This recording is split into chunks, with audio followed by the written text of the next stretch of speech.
محترم مکرم حضرات سامعین کرام، اللہ کے نبی علیہ الصلاۃ والسلام نے فتنوں کے تعلق سے جو ہدایات امت کے سامنے رکھی ہے، ان ہدایات کو محدثین نے کتاب الفتن کے نام سے جمع کیا ہے، یعنی وہ احادیث جو اللہ کے نبی علیہ السلام نے پیش آنے والے فتنوں کے بارے میں ارشاد فرمائی ہے۔ چنانچہ حضرت ابو سعید خدری رضی اللہ تعالی عنہ ارشاد فرماتے ہیں، قال رسول اللہ صلی اللہ علیہ وسلم لَتَتَّبِعُنَّ سُنَنَ مَنْ قَبْلَكُمْ شِبْرًا بِشِبْرٍ وَذِرَاعًا بِذِرَاعٍ حَتَّى لَوْ دَخَلُوا حُجْرَ ضَبٍّ تَبِعْتُمُوهُمْ قِيلَ يَا رَسُولَ اللَّهِ الْيَهُودَ وَالنَّصَارَى قَالَ فَمَنْ۔ حضرت ابو سعید خدری رضی اللہ عنہ ارشاد فرماتے ہیں کہ اللہ کے نبی علیہ الصلاۃ والسلام نے ارشاد فرمایا، تم اپنی پچھلی قوموں کی ہو بہو اتباع کرو گے، قدم بقدم ان کے طریقے پر، ان کے سنت پر چلو گے۔ جو پچھلی قوموں نے جو کچھ کیا وہ تم بھی کرنے کی کوشش کرو گے، یہاں تک کہ وہ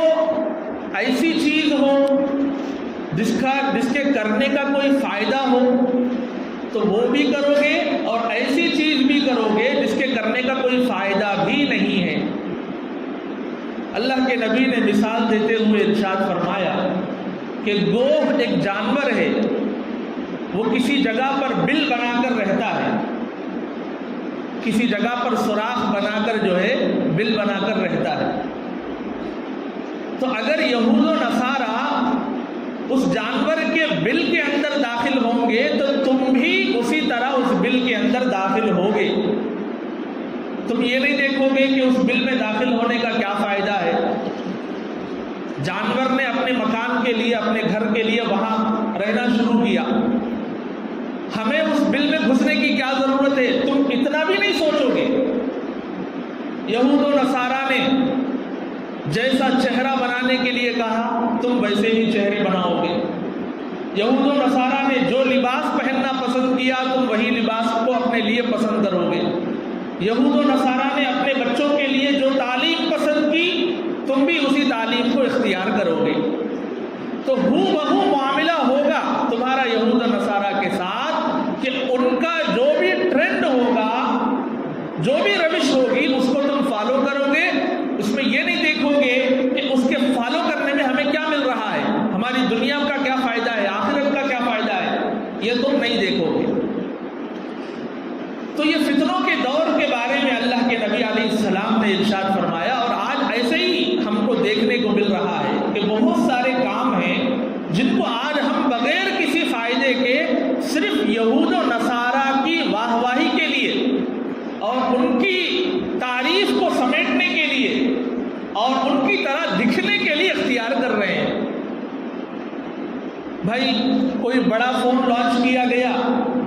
آپ یہ نہیں دیکھتے کہ اس فون کی ہمیں ضرورت ہے یا نہیں ہے۔ کوئی بڑی ٹیکنالوجی کو انٹروڈیوس کیا گیا، آپ یہ نہیں دیکھتے کہ اس ٹیکنالوجی سے ہمیں کوئی فائدہ ہے یا نہیں ہے۔ ایسی ایسی مارکیٹ کے اندر ڈرنکس ہیں، ایسی ایسی غذائیں ہیں جو انسان کو حد درجہ بیمار کر دیتی ہے، کینسر کا پیشنٹ بنا دیتی ہے، فلاں جلد کی بیماریوں میں انسان مبتلا ہو رہا ہے۔ میک اپ کے ایسے ایسے طریقے جس سے انسان جلد کی کینسر کی بیماری میں مبتلا ہو سکتا ہے، لیکن آج اس سب کو نہیں دیکھا گیا۔ بس مغرب نے یہ چیز انٹروڈیوس کی ہے، لہٰذا ہم غلام بن کر اس چیز کو خریدیں گے، ہم ان کی غلامی کریں گے، ہم اپنی نئی نسلوں کو اس کی تلقین کریں گے۔ یہ نہیں دیکھا جائے گا کہ اس چیز کے پازیٹیو چیز کیا ہے، اس چیز کے نقصانات کیا ہیں، اس کو نہیں دیکھا جائے گا۔ تو ایسی اندھی تقلید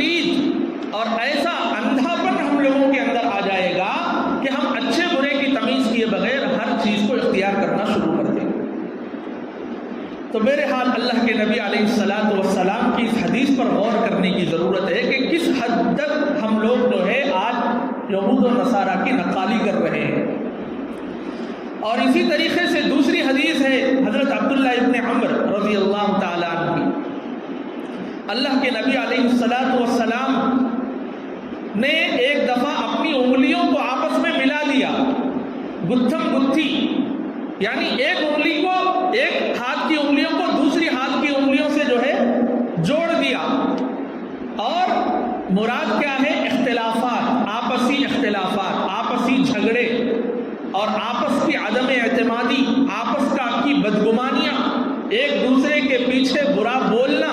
ایک دوسرے کا مذاق اڑانا، کسی کا احترام نہیں کرنا۔ تو شبک النبی صلی اللہ علیہ وسلم بین اصابعہ، کہ اللہ کے نبی نے اپنے ہاتھ کی انگلیوں کو آپس میں ملا دیا۔ پھر اس کے بعد اللہ کے نبی نے حضرت عبداللہ ابن عمر رضی اللہ عنہ، جو بہت ہی نوجوان صحابی تھے، ان سے سوال کیا کہ فَكَيْفَ أَنْتَ يَا عَبْدَ اللَّهِ بْنَ عَمْرَ إِذَا لَقِيتَ حُسَالَةً قَدْ مَزِجَتْ عُهُودُهُمْ وَأَمَانَاتُهُمْ وَاخْتَلَفُوا فَصَارُوا هَكَذَا، کہ اے عبداللہ ابن عمر، تمہارا اس وقت کیا نظریہ ہوگا، تم اس وقت کیا کرو گے جب تمہاری ملاقات ایسے لوگوں سے ہوگی جو انتہائی ناکارہ ہوں گے۔ جسالتن کا مطلب ہے انتہائی ناکارہ، انتہائی بے فائدہ، انتہائی بے معنی لوگ، جو اندر سے خالی الذہن ہیں، جن کا کوئی ویژن نہیں ہے، جن کی کوئی پلاننگ نہیں ہے، اور دین سے جن کا کوئی تعلق نہیں ہے، اور کوئی آخرت کی فکر نہیں ہے، اور اندرونی طور پر بہت ہی زیادہ کھوکھلے اور ناکارہ ہو گئے ہیں۔ اور ان کی علامت کیا ہے کہ ان کے معاملات کے اندر بھی اختلاف ہوگا اور ان کے لین دین کے اندر بھی اختلاف ہوگا۔ قد مزجت عہودہم واماناتہم، یعنی ان کی ہر چیز، ان کے عہد و پیمان، ان کے معاملات، ان سے جڑی ہوئی ہر چیز جو ہے اختلاف کی شکار ہوگی، کہیں پر بھی وہ کسی بات پر متحد نہیں ہوں گے۔ اور ان میں اختلاف اتنا شدید ہوگا جیسے اس طریقے سے، یعنی لوگ ایک دوسرے کے خلاف جو ہے لڑنے اور بھیڑنے پر انتہائی دلچسپی کا مظاہرہ کریں گے۔ ایسا اختلافی ماحول اس وقت ہوگا۔ تو ایسے صورت میں تم کیا کرو گے؟ تو اللہ کے نبی سے حضرت عبداللہ ابن عمر رضی اللہ عنہ نے خود پوچھا، فَكَيْفَ يَا رسول اللہ، ایسے وقت میں مجھے کیا کرنا ہوگا، آپ ہی بتا دیجئے۔ تو اللہ کے نبی علیہ الصلاۃ والسلام نے ارشاد فرمایا، تَأْخُذُ مَا تَعْرِفُ وَتَدَعُ مَا تُنْكِرُ، کہ جو چیز تم کو بھلی معلوم ہو قرآن اور سنت کی روشنی میں اس کو اختیار ہو، اور جو چیز قرآن اور اصول سنت کے خلاف ہو تم اس سے اپنے آپ کو دور کرو۔ وَتُقْبِلُ عَلَى خَاصِيَتِكَ، تم اپنی ذات پر توجہ دو۔ وَتُقْبِلُ عَلَى خَاصِيَتِكَ، تم اپنی ذات پر توجہ دو، اپنی بھلائی، اپنے اندر فکر آخرت کو پیدا کرنا، اپنے آپ کو گناہوں سے بچانا، اپنے آپ کو نیکیوں پر ابھارنا، تمہارا مقصد یہ ہونا چاہیے۔ وَتَدَعُهُمْ وَعَوَامَهُمْ، اور تم لوگوں کو ان کے حال پر چھوڑ دو۔ تو دیکھیے کتنی زیادہ مایوسی کہ عالم میں اللہ کے نبی علیہ الصلاۃ والسلام نے اس روایت کو ارشاد فرمایا کہ لوگوں کی اصلاح کی کوئی امید نہیں ہوگی۔ آج آپ دیکھیں ہر آدمی امت کا درد رکھتا ہے، امت کی فکر رکھتا ہے، حالات کیا چل رہے ہیں، کہاں کیا واقعہ پیش آ رہا ہے، کیسے آگے کا لائحہ عمل اختیار کرنا چاہیے۔ ہر آدمی اس کے بارے میں ایک ویژن رکھتا ہے، ایک غور و فکر کرتا ہے، اور اچھی نیت ہے، کوئی اس کے اندر جو ہے بدگمانی نہیں کی جا سکتی ہے۔ ہر آدمی کی نیت جو ہے امت کی فلاح و بہبودی کی ہے، امت کی اور ملت کی ترقی کی باتیں ہر جگہ سنی جا رہی ہے، ہر جگہ کہی جا رہی ہے۔ لیکن جب آپ مسلمانوں کے کسی متحدہ پلیٹ فارم کی بات کرتے ہیں اور کسی ایک یکائی میں تبدیل ہونے کی بات کرتے ہیں اور اپنی اپنی نظریات کو بالائے طاق رکھ کر اپنی اپنی جو بھی گروہ ہے، جو بھی اپنی اپنی جماعتیں ہیں، ان سب سے ایک خاص وقت کے لیے اپنی علیحدگی کے ساتھ ایک متحدہ پلیٹ فارم پر ایک امیر کی نگرانی میں بات کرنے کی بات کرتے ہیں، جمع ہونے کی بات کرتے ہیں، تو آپ دیکھیں گے کہ ایسی ایسی چیزیں آپ کو دیکھنے میں آئیں گی کہ ایسی ایسی نفسانیت لوگوں کے اندر آپ کو دیکھنے میں آئے گی، اور لوگوں کا آپ اس وقت جو نظریہ دیکھیں گے، آپ اس وقت اس حدیث کو صحیح بالکل تصدیق کرتے ہوئے آپ دیکھیں گے کہ واقعتاً اللہ کے نبی نے صحیح فرمایا ہے کہ اتحاد کی بات کرنا، اجتماعیت کی بات کرنا، ایک دوسرے کو مل جل کر آگے بڑھنے اور مستقبل کی ایک مضبوط پلاننگ کی بات کرنا، یہ اپنی جگہ درست ہے، لیکن عملی طور پر جب اس کو نافذ کرنے کی بات کی جائے گی تو آپ دیکھیں گے کہ اس سے زیادہ محال اور ناممکن چیز اس دنیا کے اندر اور کوئی چیز نہیں ہے۔ یہ ملت کبھی ایک آدمی پر جمع ہو ہی نہیں سکتی، کبھی ایک آدمی سے یہ ملت خوشی نہیں ہو سکتی۔ اس ملت کی فطرت میں اس وقت یہ بات نظر آ رہی ہے کہ ہر چند دنوں میں اسے ایک نیا امیر چاہیے، ایک نیا رہبر چاہیے، ایک نیا مصلح چاہیے، ایک نیا مربی چاہیے۔ جو بنی اسرائیل کا جو شیوا تھا،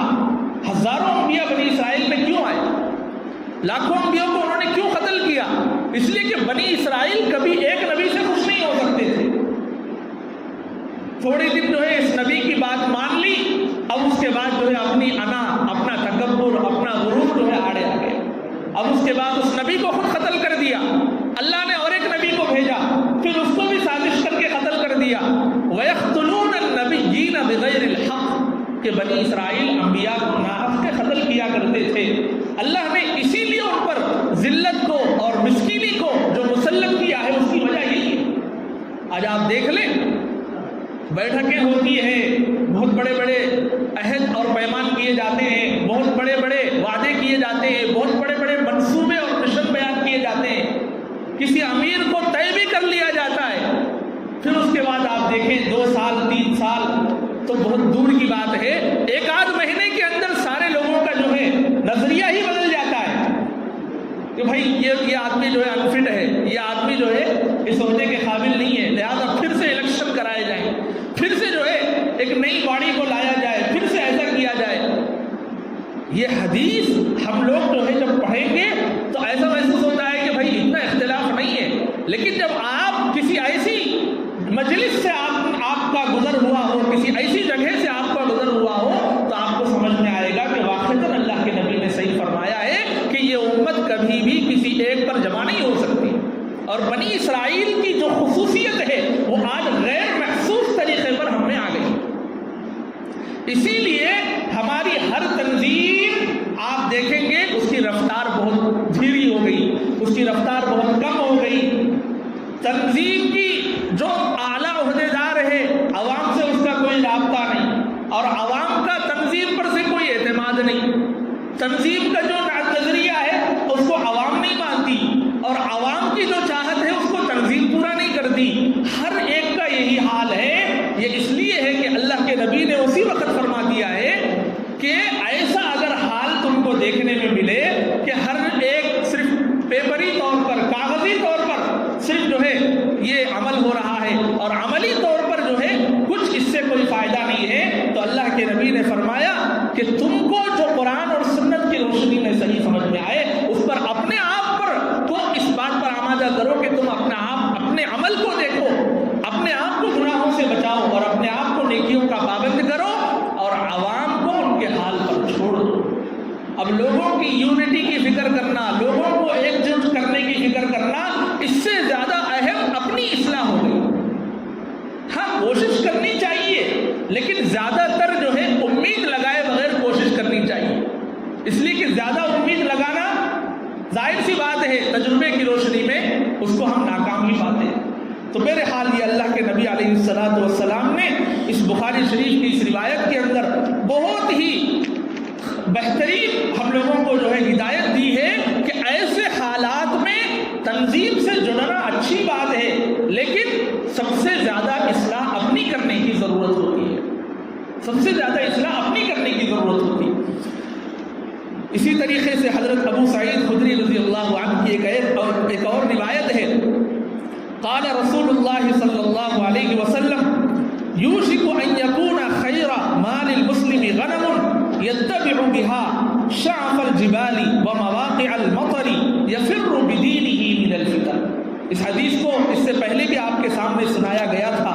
آج اس کو متن کے ساتھ جو ہے آپ کے سامنے رکھا گیا ہے کہ قریب ہے کہ ایک ایسا زمانہ آئے گا کہ آدمی کی سب سے بہترین جو سرمایہ ہے وہ بکریوں کا ایک ریوڑ ہوگا، جس کو ساتھ لے کر وہ پہاڑوں کی چوٹیوں پر چلا جائے اور جہاں برسات زیادہ ہوتی ہو وہاں چلا جائے اور آبادیوں سے بھاگ کر اپنے دین کی حفاظت کرے۔ یعنی مطلب یہ ہے کہ آبادی سے علیحدہ ہو کر اپنے دین کی حفاظت کے لیے کسی اونچے مقامات پر جہاں بارش ہوتی ہو، جہاں اپنے جانوروں کی پرورش ہوتی ہو وہاں جائے اور جانوروں کے دودھ یا ان کے گوشت سے گزارا کرے اور آبادی کے فتنوں سے اپنے آپ کی حفاظت کرے۔ اس کا مطلب یہ ہے کہ ہر آدمی بکریاں چرانا شروع کر دے، یہ مطلب نہیں ہے۔ مطلب یہ ہے کہ سب سے زیادہ اپنے آپ کو اپنے گھر میں یا اپنی مسجد میں یا اپنے جو تجارت کا جو مقام ہے یا جو بھی دکان ہے یا جو بھی آپ کا کارخانہ ہے یا جو بھی آپ کی ملازمت کی جگہ ہے، آپ کی نقل و حرکت حد سے زیادہ کم ہونی چاہیے۔ جتنا زیادہ آپ لوگوں سے میل جول کم کریں، جتنا زیادہ آپ اپنے آپ کو مسجد میں اور اپنے گھر میں اور اپنی کام کی جگہوں پر جو ہے خاص کر لیں، اتنا زیادہ بہتر ہے۔ یعنی یہ نہیں کہ بھائی بہت زیادہ گھوم رہے ہیں، بہت زیادہ پھر رہے ہیں، ہر وقت جو ہے بازار میں دکھائی دے رہے ہیں، اس طریقے سے جو ہے آدمی کا دین غیر محفوظ ہو سکتا ہے۔ تو دین کی حفاظت کا ایک طریقہ نبی نے بتایا ہے کہ جہاں تک ہو سکے اپنے عمل کو، اپنے نقل و حرکت کو کم کر دو، ضرورت کی حد تک باہر نکلو، ضرورت کی حد تک جو ہے لوگوں سے تعلق رکھو اور ضرورت کی حد تک جو ہے بازار وغیرہ کو جاؤ، اس سے تمہارے دین کے اندر مضبوطی ہوگی۔ اسی لیے حضرت مولانا الیاس صاحب رحمہ اللہ جو بانی تبلیغی جماعت ہے، وہ جب لوگوں میں تبلیغی دورے پر نکلتے تھے 40 دن کے لیے، 4 مہینوں کے لیے، فلاں فلاں، جب بھی واپس آتے تھے 10 دن کا اعتکاف کرتے تھے بنگلہ والے مسجد سے۔ کیوں؟ اس لیے کہ لوگوں سے میل جول کی وجہ سے دل کے اندر جو بھی گناہ، اور اس لیے کہ شرابیوں سے ملاقات ہو رہی ہے، زانیوں سے ملاقات ہو رہی ہے اور ایسے ایسے لوگوں سے ملاقات ہو رہی ہے جو اللہ کے انتہائی نافرمان ہیں، تو اب اپنے دین کی حفاظت کے لیے اگرچہ کہ وہ لوگوں کی فکر کے لیے جاتے تھے، گھر گھر جاتے تھے، دین کی بات پہنچاتے تھے، تبلیغ کا حق ادا کرتے تھے، لیکن واپس آنے کے بعد اپنی اصلاح کے لیے اعتکاف میں بھی بیٹھا کرتے تھے، تاکہ وہ جو سروے میں جو بھی غلط طریقے کے اثرات غیر محسوس طریقے پر دل کے اندر بیٹھ گئے، ان سب اثرات کو جو ہے ختم کر لیا جائے۔ تو اسی لیے بہتر ہے کہ رمضان کے اندر کم از کم جو ہے 10 دن کا اعتکاف ہی صحیح آدمی کر لے، تاکہ سال بھر میں جو بے احتیاطیاں اور جو غلط قسم کی چیزیں آدمی سے ہوتی ہے یا ہوتی ہوئی لوگوں کو وہ دیکھتا ہے، اس سے اپنے آپ کو بچانے کا ایک طریقہ یہ بھی ہے کہ کم از کم سال میں ایک دفعہ جو ہے اعتکاف کے لیے بیٹھ جائے۔ تو بہرحال یہ اللہ کے نبی علیہ الصلوۃ والسلام نے ارشاد فرمایا۔ ایک اور روایت ہے حضرت ابو ہریرہ رضی اللہ عنہ سے کہ اللہ کے نبی علیہ الصلوۃ والسلام نے ارشاد فرمایا، انک فی زمان من ترک فیہ عشر ما امر ہلک ثم یأتی زمان من عمل فیہ بعشر ما امر نجا۔ کہ اللہ کے نبی نے حضرت ابو ہریرہ رضی اللہ عنہ سے ارشاد فرمایا کہ تم آج ایسے زمانے میں ہو کہ اگر تم دین کے 10ویں حصے پر بھی عمل نہیں کرو گے، 90% دین پر عمل کیا، 10% دین کو چھوڑ دیا، تو بھی تم جہنم میں جاؤ گے، تو بھی تم جہنم میں جاؤ گے، تمہاری نجات نہیں ہو سکتی، اس لیے کہ تم وحی کو دیکھ رہے ہو، نبی کو اپنے سامنے دیکھ رہے ہو، فرشتوں سے میری ملاقات کو دیکھ رہے ہو، صبح شام معجزات کو دیکھ رہے ہو، آپ اپنے ہاتھ کی ہتھیلی میں جو ہے انگلی کو رکھتے ہیں، پانی کے چشمے بہہ پڑ گئے، ایک پیالہ دودھ کے اندر آپ نے جو ہے برکت کی دعا کر دی، پورے اصحاب صفہ کے لیے وہ کافی ہو گیا، اور ایک صحابی نے جو ہے دعوت کی اور اس دیش کے اندر اللہ کے نبی نے جو ہے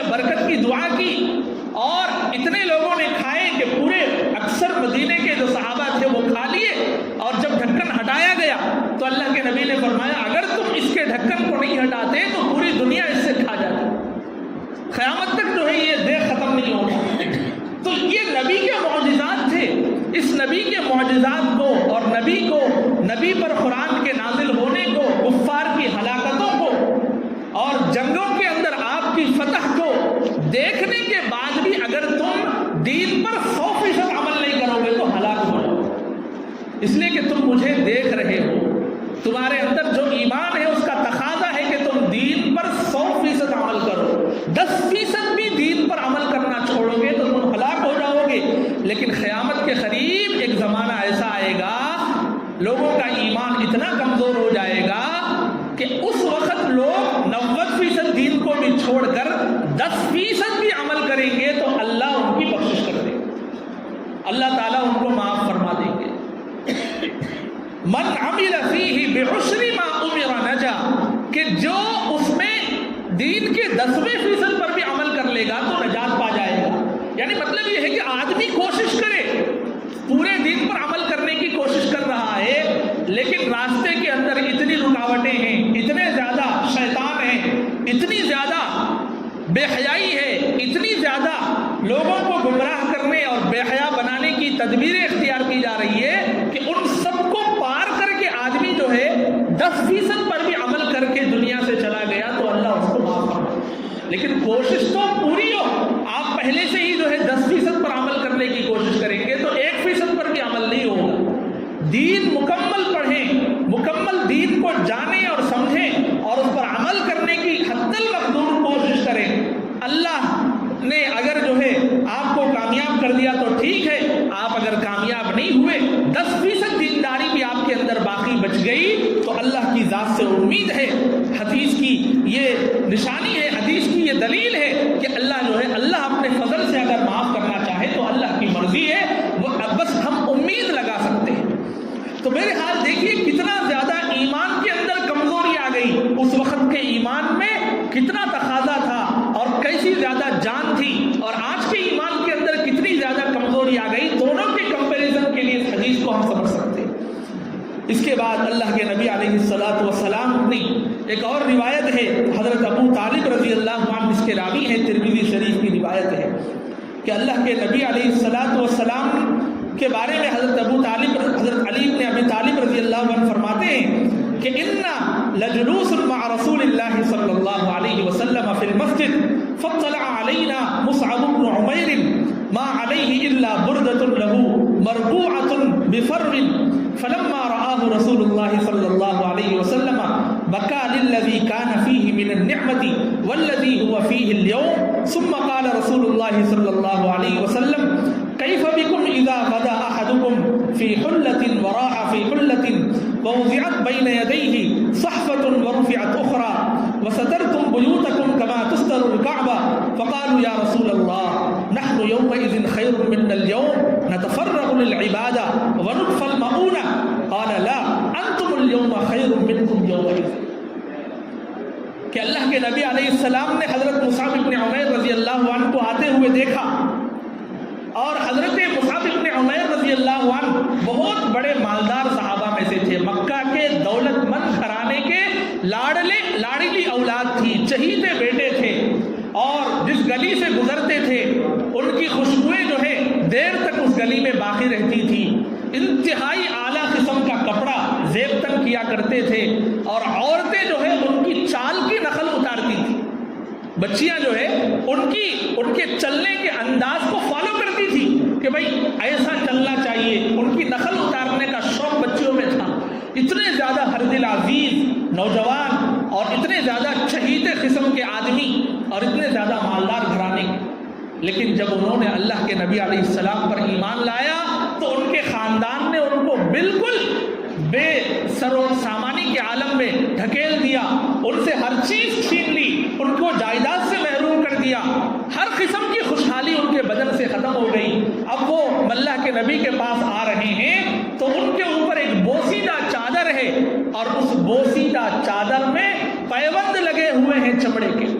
چمڑے کے پیوند جو ہے جگہ جگہ پر لگے ہوئے ہیں۔ تو اللہ کے نبی کو ان کا وہ دور یاد آیا جب وہ مکے کی گلیوں کے اندر گھوما کرتے تھے، اور آج کا یہ دن نظر آیا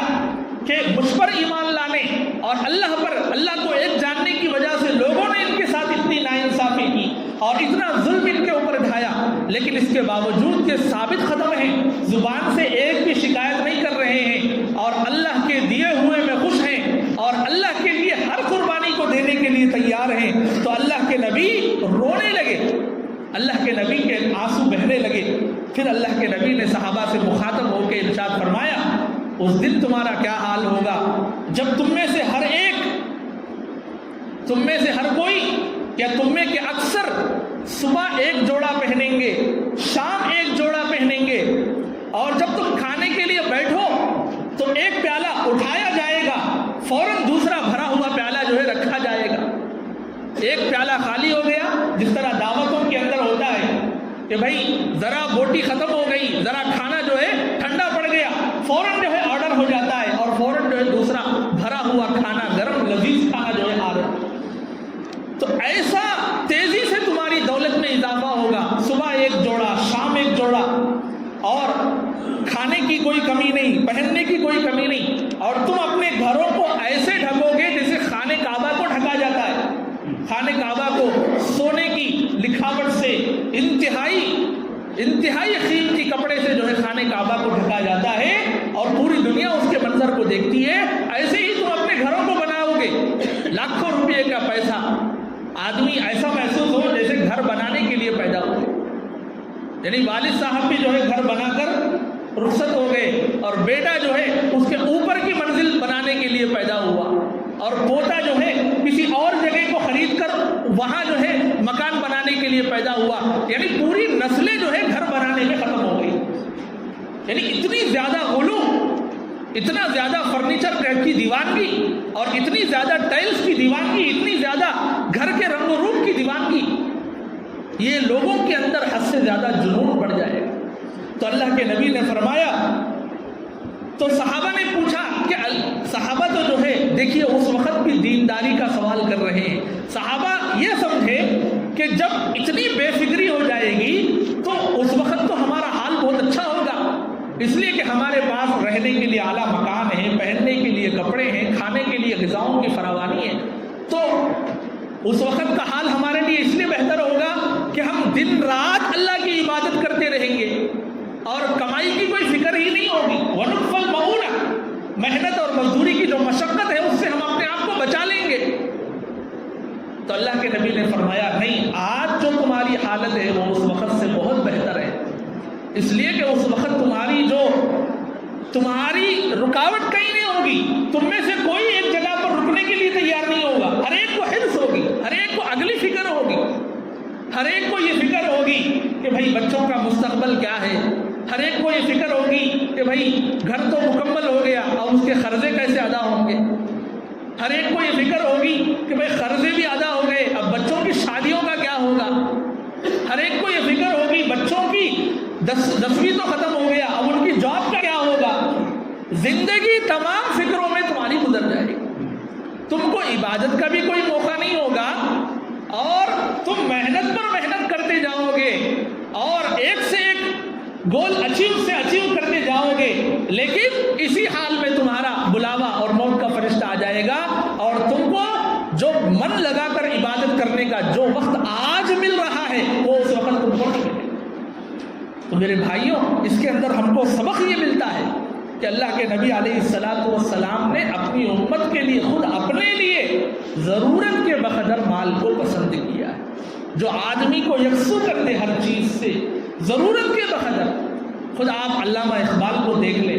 وہ وکیل تھے بہت بڑے،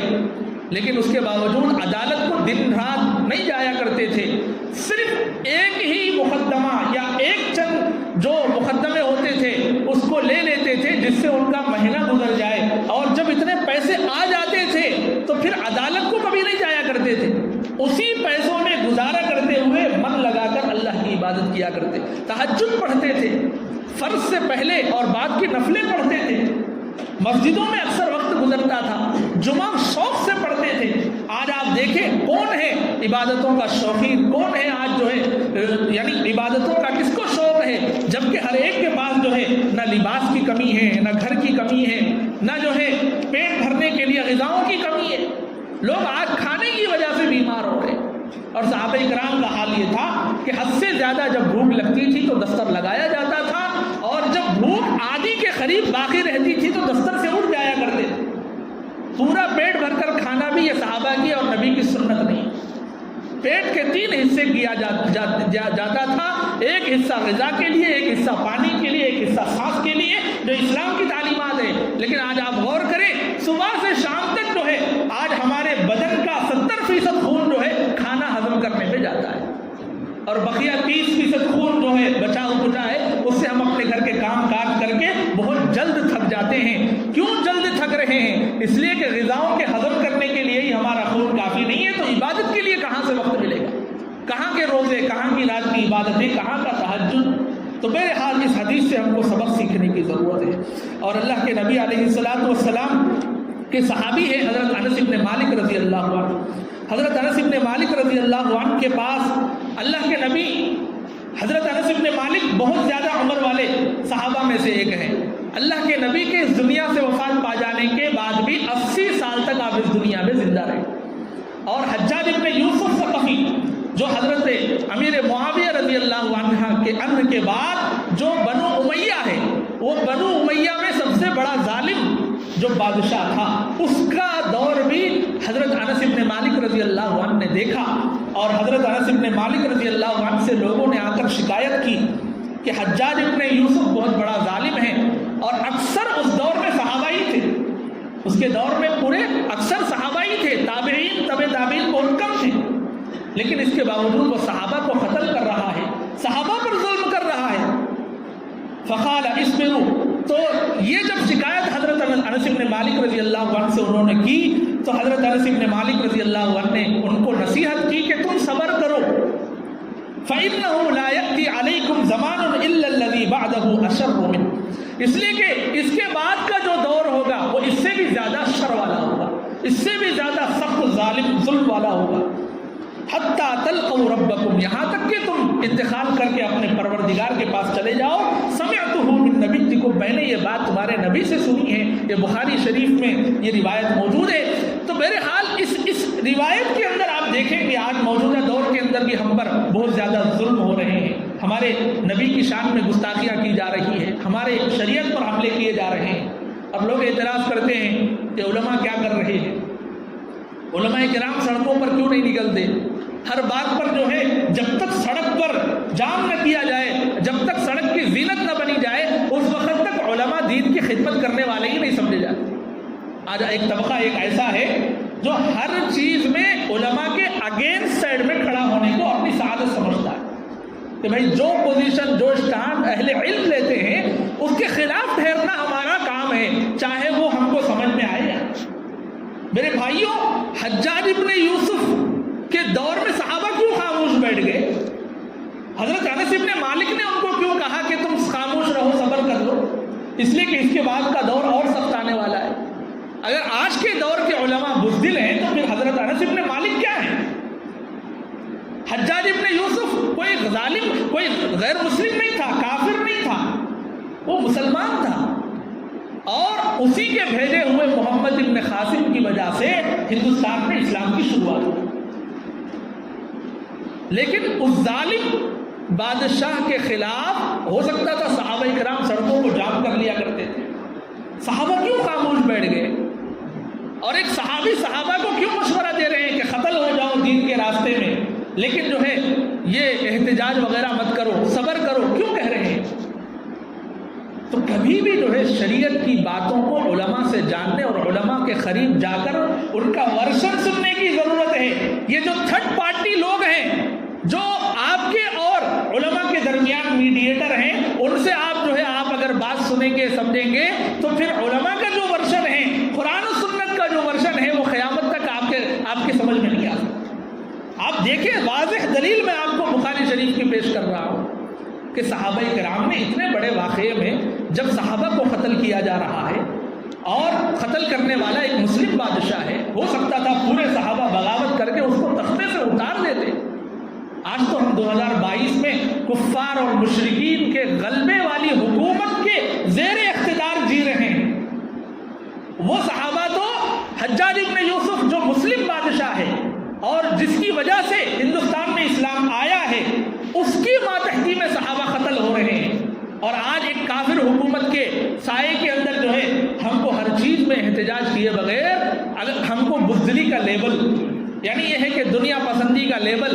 لگایا جانا بہت آسان معلوم ہو رہا ہے۔ میرے بھائیوں، وقت کا تقاضا، وقت کی جو وقت کا موقع ہوتا ہے، جو تقاضا ہوتا ہے، اس میں جس طریقے سے اپنے آپ کو پیش کرنا ہے، اس طریقے سے جب تک ہم اپنے آپ کو پیش نہیں کریں گے، دشمنوں کے عزائم مزید بلند ہوتے جائیں گے اور ان کے ہم آلے کار بنتے جائیں گے۔ آج دشمن ایک شوشہ چھوڑ رہا ہے، دشمن یہی چاہ رہا ہے کہ ہماری وجہ سے ملک کی فضا خراب ہو، ہماری وجہ سے جو ہے گالیاں نکلے، ہمارے نوجوان جو ہے گالیاں بکیں اور اس کو ہائلائٹ کیا جائے اور ہمارا ایک مکروہ چہرہ لوگوں کے سامنے آئے، اور جس کی وجہ سے ہمارے اس اتحاد کو دیکھ کر دوسرے لوگ بھی جو ہے متحد ہو جائیں۔ اس طریقے سے جو ہے 80 بنام 20 جو ہے یہ لڑائی ہو جائے اور دشمنوں کو آسانی سے جو ہے لڑائی جیتنے کا موقع ملے۔ یہ لوگوں کی سازش ہے، یہ لوگوں کے عزائم ہیں، اس کو ہم سمجھے بغیر ہر چیز میں جو پھیپسا ہوتا ہے وہی نرم ہوتا ہے، نزلہ جو ہے کمزور مقام پر گرتا ہے۔ تو اسی لیے جو ہے ہر بات میں علماء کو جو ہے ہم آگے لا کر یہ کہتے ہیں کہ بھائی یہ لوگ بزدل ہیں، یہ لوگ نہ کچھ کرتے ہیں نہ کرنے دیتے۔ تو بھائیوں، آپ کو جو ہے دلائل کی روشنی میں، آپ کے سامنے میں نے واقعے کی روشنی میں یہ بات رکھی ہے کہ فتنوں کا جو دور ہوتا ہے وہ دور اپنے آپ کو ریچارج کرنے کا ہوتا ہے، اپنے آپ میں عقائد کی مضبوطی، اپنے اخلاق کی بلندی، اپنی روحانی ترقی۔ آپ یہ دیکھیں کہ آپ کیا کر رہے ہیں، آپ ملت کے مفاد میں کیا کر رہے ہیں، اپنی اصلاح کے لیے کیا کر رہے ہیں، آپ کے گھروں کا کیا حال ہے، آپ کے گھر، آپ کا جو انکم ہے، آپ کی جو کمائی ہے، آپ کی جو دولت ہے وہ کہاں خرچ ہو رہی ہے، آپ کتنی اسٹارٹ اپ کمپنیاں شروع کر چکے ہیں۔ آپ جس RSS کی خلاف ورزی کرتے ہیں دن رات، اس RSS نے ہزاروں کمپنیاں اپنے نوجوانوں کو روزگار دینے کے لیے کھول کر رن کر رہی ہے، اور آپ اس کے خریدار ہیں غیر محسوس طریقے پر، آپ اس کے پروڈکٹس کو خریدتے ہیں، آپ کے گھروں کے اندر وہ چیز آتی ہے، آپ کا دن ان پروڈکٹس کے خریدے بغیر مکمل نہیں ہوتا۔ آپ یا تو یہود و نصارہ کے خریدار ہیں یا ان بت پرستوں اور مشرکین کے خریدار ہیں۔ کبھی آپ نے سوچا کہ ہماری بھی اسٹارٹ اپ کمپنیاں ہونی چاہیے، ایک 1400-1500 لوگوں پر مشتمل ایک چھوٹی کمپنی۔ آج ہم صابن نہیں بنا سکتے، ایک شیمپو نہیں بنا سکتے، ایک پیسٹ نہیں بنا سکتے، اور اپنے ضرورت کی ایک چیز نہیں بنا سکتے، اور ہم دعویٰ کر رہے ہیں کہ اللہ کے نبی کی سنتوں پر عمل کا ہم دعویٰ کر رہے ہیں۔ اللہ کے نبی نے کبھی اپنے امتی کو بے یار و مددگار نہیں چھوڑا۔ معاشی طور پر آپ اپنے آپ کو مضبوط کریں، عمرہ آگے آئیں، اپنے سرمایے کا استعمال نوجوانوں کو اچھا ملازم بنانے اور اچھا بزنس مین بنانے کے لیے، جن کے اندر بزنس ویژن ہے، بزنس آئیڈیاز ہیں، ان کو آپ جو ہے ان کو مضبوط کرنے کے لیے اپنی طاقت کو استعمال کریں۔ سڑکوں پر احتجاج جو ہے ایک دن آپ اپنے منہ کے مزے کے لیے، اپنے دل کے مزے کے لیے کر سکتے، اس کے بعد کیا ہوگا، اس کے بعد حالات کیسے قابو میں آئیں گے؟ یہ احتجاج کب سے ہو رہا ہے اور کب تک یہ احتجاج چلے گا؟ کب تک جو ہے آپ اپنے اصلی ایشوز پر جو ہے غور نہیں کریں گے؟ میرے بھائیوں، یہ وقت جو ہے سنجیدگی کے ساتھ اپنی تجارتوں کو کھولنے اور فروغ دینے اور اپنے نوجوانوں کی معیشت کو مضبوط کرنے اور ان کو فارغ نہ رکھنے میں ہی آج ہماری بھلائی۔ آج ہمارے نوجوان خالی ہیں، گھروں میں سڑ رہے ہیں اور میڈیا کے دیوانے بنتے جا رہے ہیں اور گندی گندی حرکتوں کے عادی بنتے جا رہے ہیں، نشے کے اندر مبتلا ہوتے جا رہے ہیں، گٹکا خوری میں آج ہمارے نوجوان آگے ہیں۔ کیا ہمارا یہی منتہا ہے؟ کیا ہمارا معراج یہی ہے؟ میرے بھائیوں، اس کے اندر آج ہم کو غور کرنے کی ضرورت ہے۔ ہم جب تک اپنی صفوں کے اندر اتحاد نہیں کریں گے، اور اتحاد ملت کے مفاد کے لیے ہونی چاہیے، ہماری سیاسی پوزیشن کیا ہو، ہماری معاشی پوزیشن کیا ہو، ہماری تعلیمی اور اقتصادی پوزیشن کیا ہو، اس کے اندر جب تک ہم سنجیدگی سے غور نہیں کریں گے، یہ ایشوز سے بس ایک وقت تک کام ہو سکتا ہے، ہمیشہ کا یہ علاج نہیں ہے،